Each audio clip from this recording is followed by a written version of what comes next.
Can I sell a property with tenants in place? Well, of course. So let's talk about that. Um, Typically, you have a property. Most of the time, buyers are going to want the tenants to vacate the property prior to closing, and they're going to want to do a walkthrough, verify, along with all the utilities and stuff, that everything's in working order and tenants have vacated the property. With us at Virginia Cash Real Estate, you don't have to get rid of tenants. Of course, we do prefer you get rid of tenants, especially bad ones, ones that aren't paying, ones that are tearing up the property. But if it's an absolute must, we will get rid of the tenants once we take possession of the property. So how does that affect us buying the property? It really doesn't. It's the same process. We're going to meet you at the property. We're going to walk through the property, look at the condition, see how everything looks, what kind of work needs to be done to it. Are the tenants paying? Are they not paying? And what our cost is going to be to get them out after we close with you. And then from there, we just make an offer, just like on any other house. The only difference is if the seller is willing to put in a little bit of the work on the front end and get the tenants out, we are willing to pay more.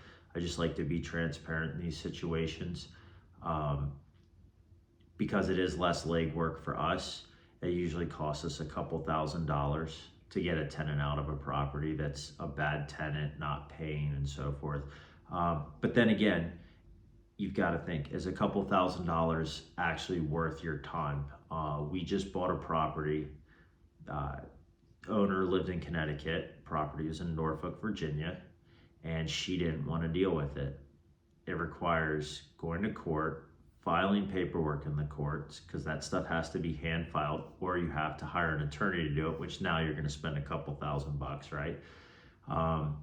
So she would have to drive from Connecticut. It's 8 hours away, I believe. She would have to do all the paperwork herself, file it, send all the paperwork to the tenants, and then she's going to get a court date when she does that.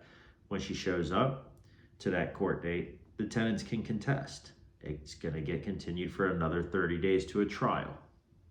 Once you go to that, then she's going to have to come back down for that trial and go to that court date.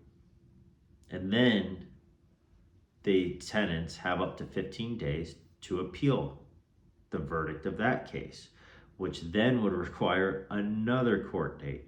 So in her situation, the little bit of difference, we gave her two options. We can give you this if you get the tenants out, or we can give you a little bit less and we'll take care of the tenants. For her, the difference of a couple $1,000 because she lived all the way in Connecticut and all the trips and headaches and so forth, and her just wanted to be done with the property, actually made sense. So yes, we will take properties and close on them with tenants in place, especially if they're good tenants as well. We don't mind that at all, but just know that it might have a little bit of an effect on our purchase price, but at the end of the day, we will do it. And usually what we find with sellers is the little bit of difference in price for us to get the tenants out versus you to get the tenants out prior to closing just makes a lot more sense, a lot less time consuming, a lot less headaches, and you can just be done with a property that's already a big enough headache in your life. So if you've got a property like this that has bad tenants in it, it's a bad rental, just too much maintenance, anything like that, you're out of state, you're tired of managing it, property managers haven't done a good job for you, whatever it is, definitely give us a call. We'd love to hear from you. Go to the website, fill out a web form, the number's on the page. We look forward to hearing from you.